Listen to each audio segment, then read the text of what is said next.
Olá a todos, vamos começar nossa aula que hoje vai tratar sobre transdutores de pressão.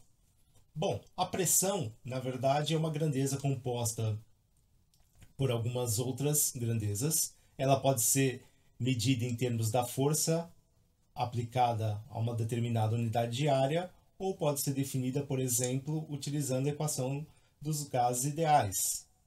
Depende do número de mols, da constante universal dos gases ideais, da temperatura e do volume.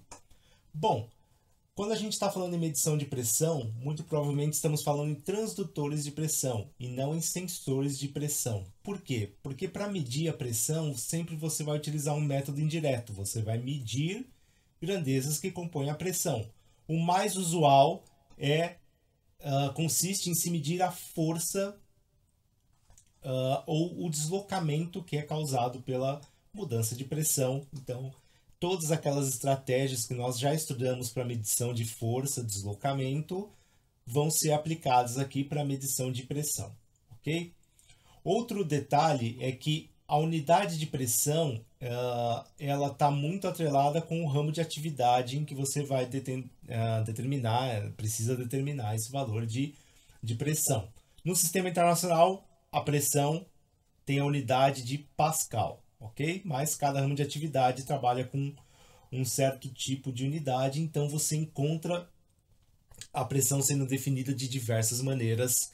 É sempre bom ter tabelas de conversão.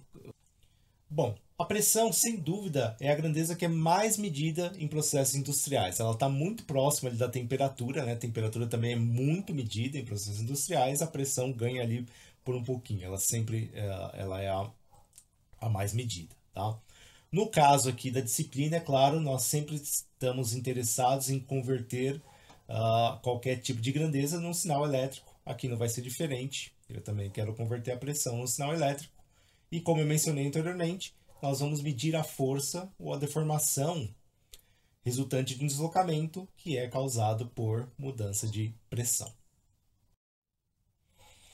Existem dois tipos de pressão que são mensuradas, né, em processos industriais. A pressão estática, que vai ser a pressão exercida por um fluido que está estático, e essa pressão é transmitida em todas as direções e produz a mesma força em áreas iguais. E a pressão dinâmica, que é a pressão exercida por um fluido que está em movimento, né? Medida estática, medida dinâmica, mesma definição que a gente teve lá no início da disciplina. Quando eu estou falando de medição de pressão também, outra classificação é o tipo de pressão que eu estou querendo mensurar. Existem basicamente três tipos. O que eu chamo de pressão relativa, que é a pressão que eu estou querendo determinar comparada com a pressão atmosférica. A pressão absoluta, em que eu estou comparando a minha pressão a ser determinada com uma pressão muito baixa, com uma câmara de vácuo. E a pressão diferencial, em que eu comparo um sistema de alta pressão com um sistema de baixa pressão. Perceba que esses outros tipos de medição de pressão até podem ser pressão diferencial também, né? Se a pressão a medir está mais alta do que a atmosférica, você está se tratando de uma pressão diferencial. Aqui, a pressão absoluta está comparando com o vácuo, né? Que são as pressões mais baixas que você tem. Bom, o método mais comum para a determinação da pressão, e que todo mundo aqui já deve ter tido contato com isso, não só aqui na universidade, como no colégio, etc., são o uso dos manômetros para a determinação da pressão, porque eles são instrumentos muito simples para essa finalidade. O mais comum, o mais usual, o que todo mundo aí já deve ter até feito algum experimento lá no colégio, é o manômetro do tipo U, que consiste em um tubo num formato de U, e em que eu vou medir a altura, a diferença de altura de um fluido quando eu submeto uma das extremidades desse tubo aqui a uma pressão. Então, se a pressão em ambos os lados desse tubo ela é igual, o que acontece é que a altura desse fluido aqui vai ser igual em ambos os lados do meu tubo. Eu não tenho diferença de altura, consequentemente não tenho diferença de pressão. À medida que eu começo a aumentar a pressão em um dos lados do tubo, eu vou promover um deslocamento desse fluido e a diferença de altura que eu tenho entre as extremidades aqui desse fluido, ela pode ser relacionada com a diferença de pressão que eu vou ter em ambos os lados do tubo, ok? Existem outras variações desse tipo de manômetro, que é o do tipo tanque, onde eu estou, na verdade, pegando a diferença de áreas que eu tenho aqui, ou o barômetro inclinado, que vai pegar o ângulo que eu tenho aqui, né, a medição desse comprimento, na verdade, não do ângulo, do comprimento que eu tenho aqui, né, relacionado com um determinado ângulo aqui do barômetro inclinado, e aí eu chego na diferença de pressão. Mas basicamente todos eles são variações aqui do meu manômetro U, ok? Ótimo, é muito simples de interpretar esse tipo de instrumento, mas ele não dá uma saída elétrica, que é o que nos interessa aqui na disciplina. Vamos ver estratégias para medir essa diferença de pressão eletricamente. Sensor de pressão de mercúrio, que nada mais é do que um barômetro do tipo U, um manômetro do tipo U.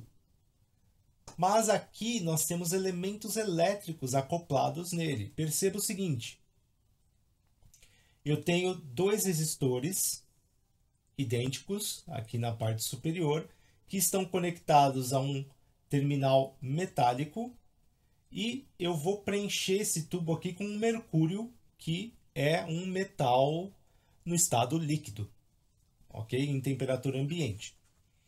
Eu vou selar um dos lados desse tubo e vou aumentar a pressão aqui nesse lado do tubo que eu selei.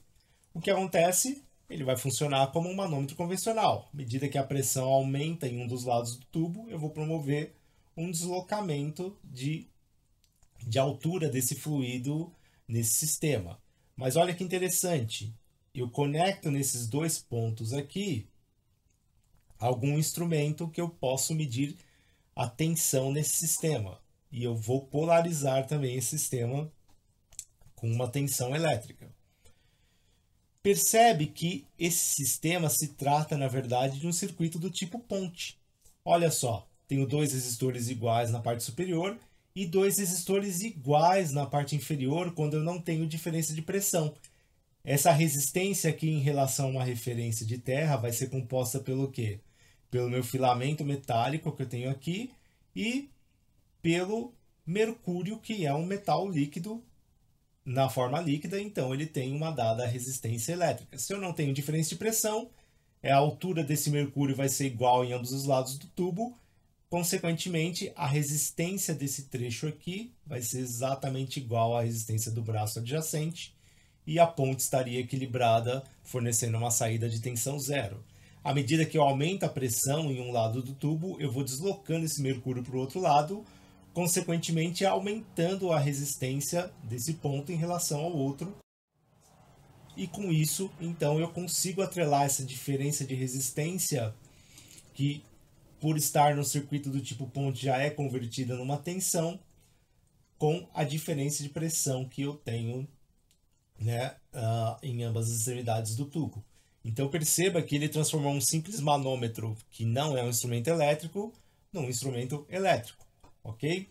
Esse tipo de instrumento, em geral, ele tem calibração em unidades de Torricelli, é uma daquelas unidades de pressão, porém ele precisa de uma precisão no nível. Imagina que se eu inclinar um pouco esse sistema, eu não preciso ter a variação de pressão. A própria inclinação pode deslocar o fluido e me fornecer uma leitura errada, ok?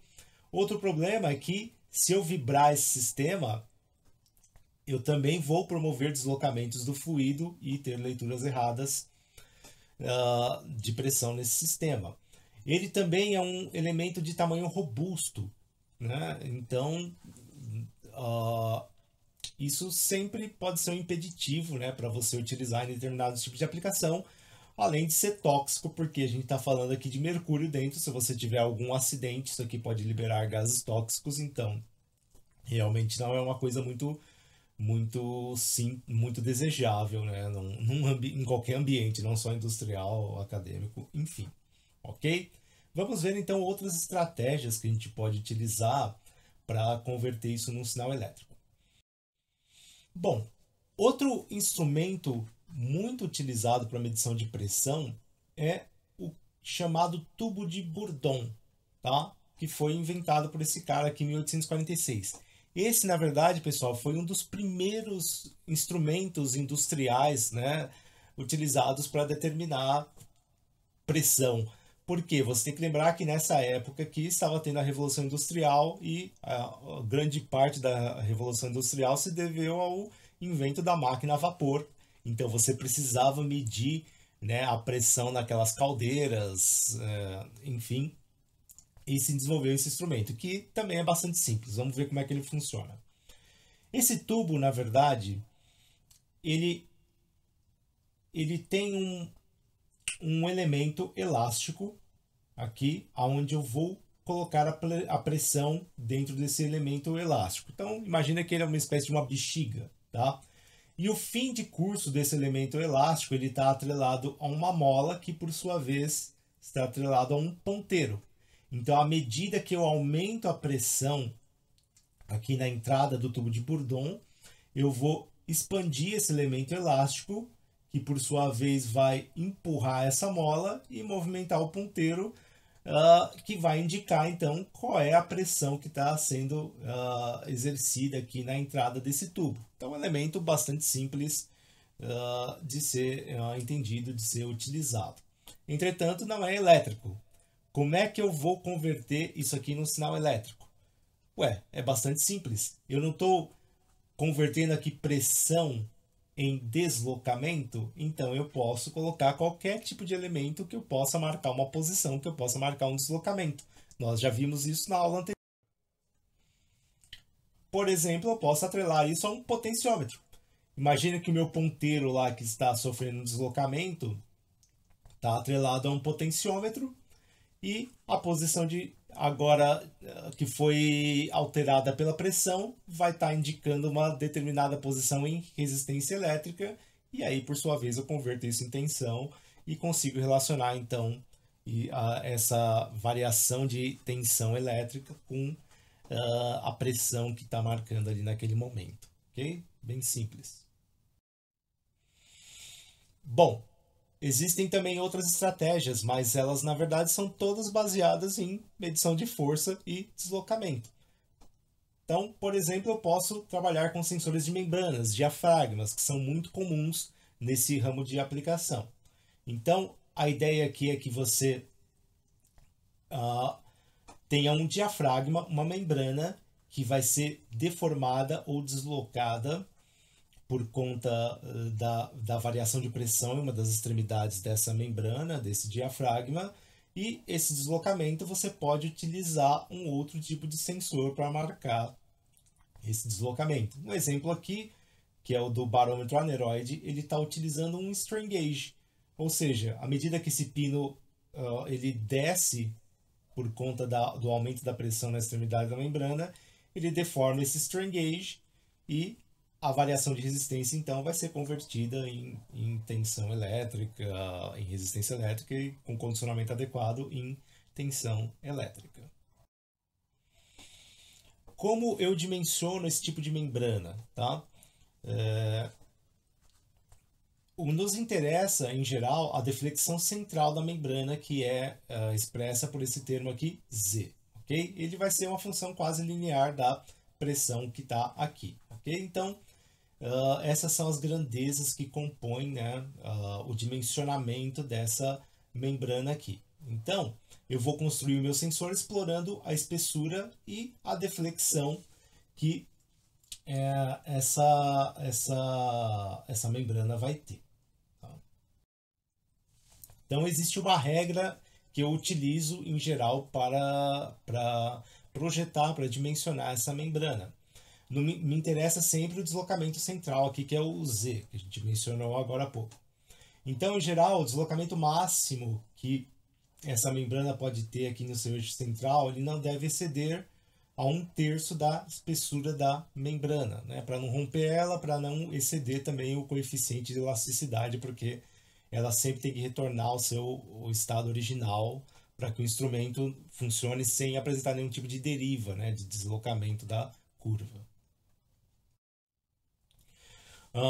Quando eu estou falando de medição de pressão dinâmica, vocês lembram que existe a estática ou a dinâmica, eu posso utilizar instrumentos que me permitem medir essa variação dinâmica. No caso, os mais adequados são os transdutores de pressão piezoelétrico. Como a gente viu também lá na aula dos piezoelétricos, ele é um material bom para medir qualquer tipo de esforço dinâmico, mas ele era ruim para aplicações estáticas porque a carga se dissipava, né?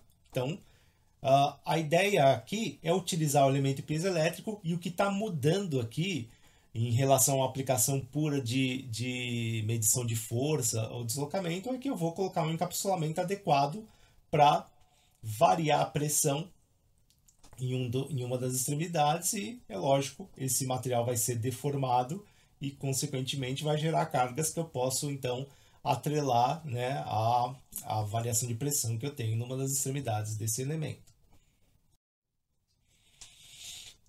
Transdutor de pressão piezo-resistivo. Em geral, quando você tem esse tipo de configuração, são sensores de pressão que estão baseados em chips, tá?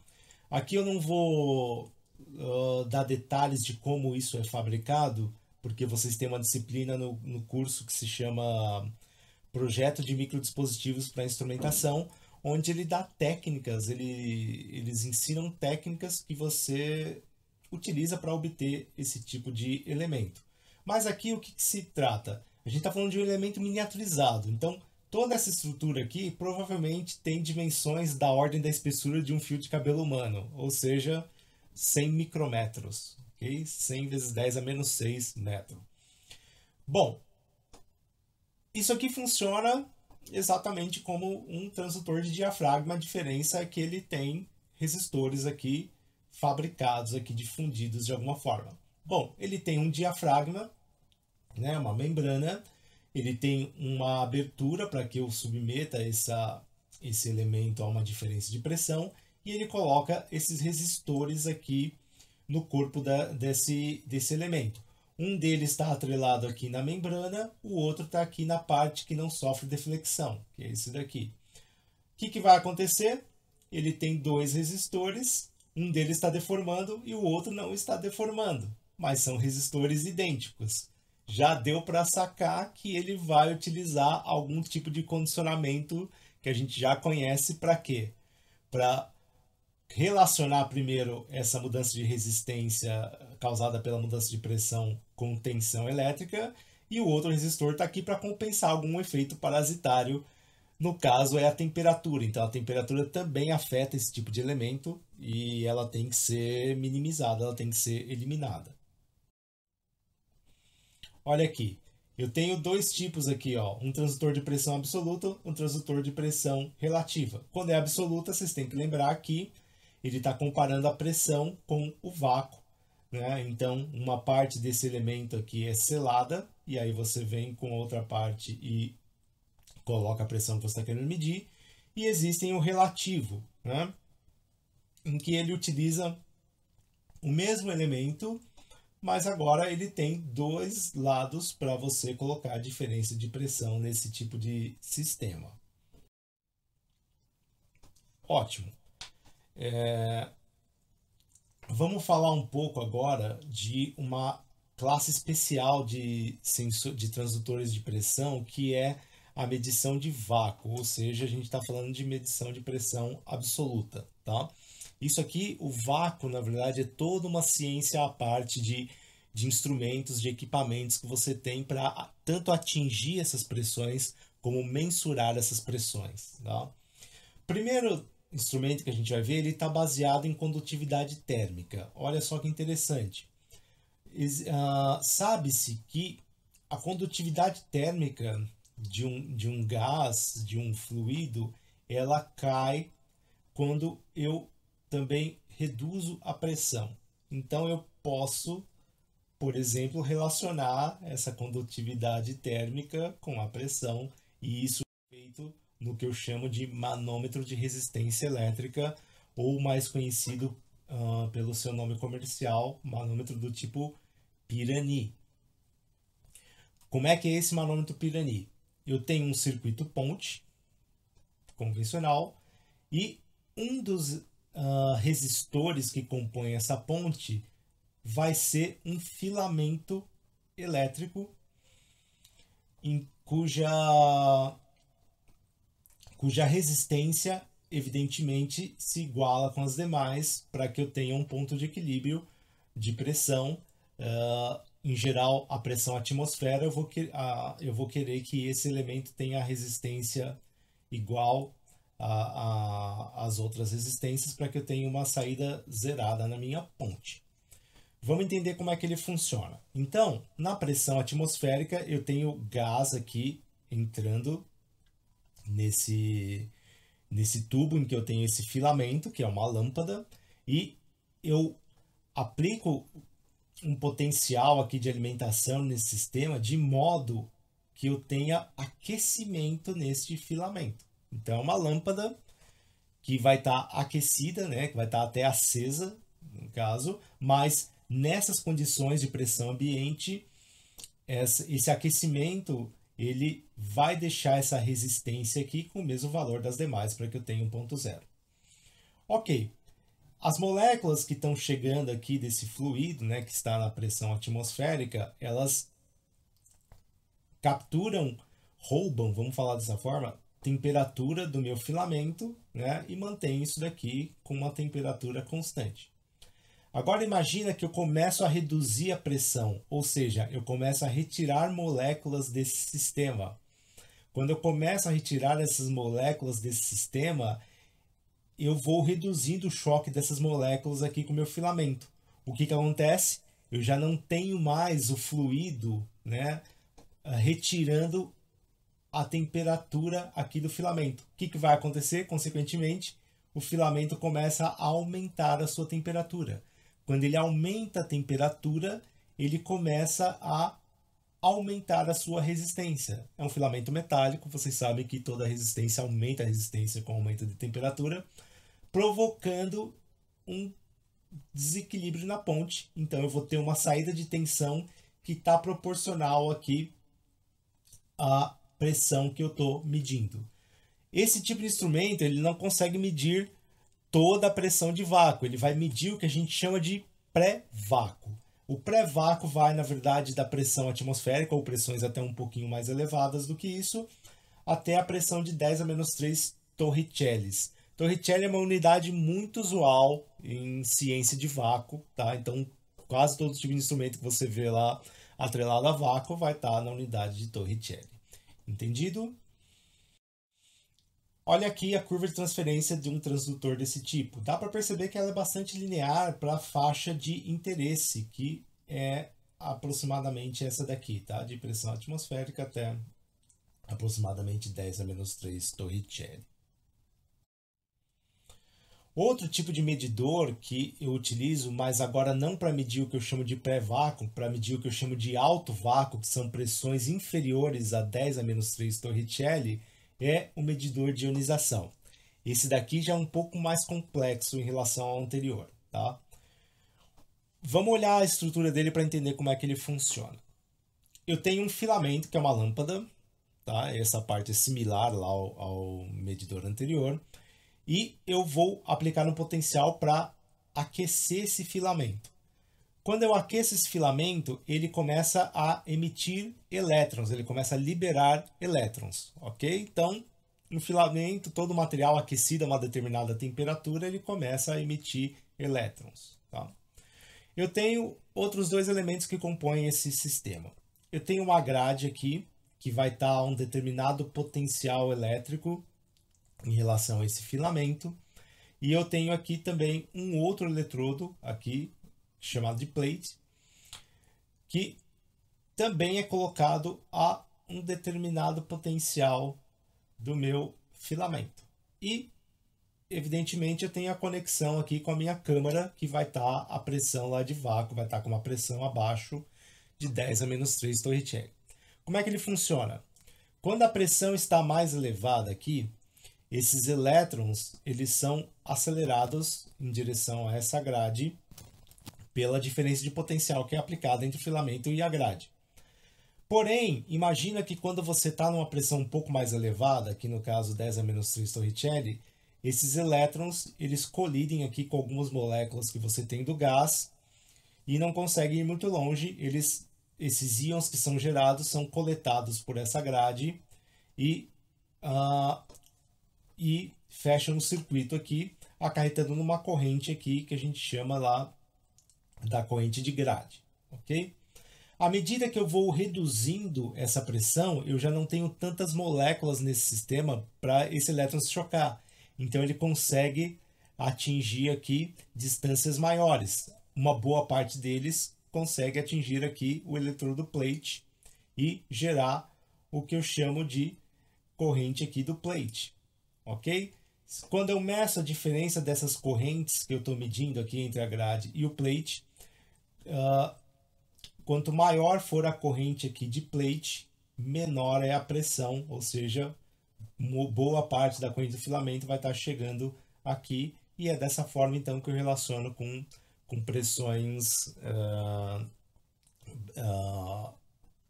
baixas, né? Com pressões do que a gente chama de alto vácuo.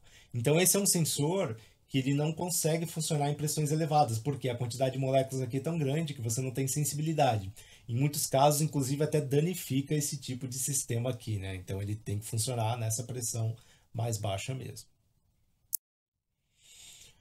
Ou eu posso utilizar também elementos capacitivos para medir pressão, né? Tudo que a gente pode medir deslocamento ou força, pessoal, vocês podem aplicar aqui para medir diferença de pressão, não é diferente aqui. Bom, o Baratron é um manômetro capacitivo que você vai utilizar também para medir algumas pressões acima da atmosférica até o pré-vácuo. Como é que funciona? Tem um diafragma, tenho eletrodos e eu meço a capacitância que eu tenho aqui, né, entre esses eletrodos e o meu diafragma. Um lado do diafragma está lá conectado ao sistema de vácuo, então quanto menor a pressão, maior o deslocamento dessa membrana, modificando o quê? A distância que eu tenho entre as placas e, consequentemente, eu consigo ter uma alteração de capacitância. Aí vale, evidentemente, aquele tipo de condicionamento que vocês encontram, que a gente descreveu na última aula lá para condicionar, né? Quando eu tenho variação da distância, quando eu tenho variação de área e assim por diante. Ok, pessoal? Bom, para finalizar, a gente tem esse sensor de pressão, vocês vão encontrar diversas formas aí, né, para aplicações industriais, para aplicações, vamos chamar de acadêmicas ou caseiras, etc. No caso dos industriais também vocês têm diversos tipos de saída, então quando você vai comprar um elemento desse, você, por exemplo, já olha lá, ele tem saída em tensão, ele já tem saída 4 a 20 mA, lembra lá daquele protocolo industrial, né, que o pessoal você utiliza para conectar esses instrumentos em um loop, né, numa cadeia de sinal. Então vocês vão encontrar isso muito. Sensor de pressão tem quase todo tipo de saída disponível aí para um uso já imediato, tá? Porque, como eu disse lá no início da aula, pressão é definitivamente a grandeza mais medida aí no meio industrial. Ok, pessoal? Bom, é isso, pessoal. Façam os exercícios e me enviem as dúvidas aí que vocês têm sobre algum tópico daqui, ok? Até a próxima!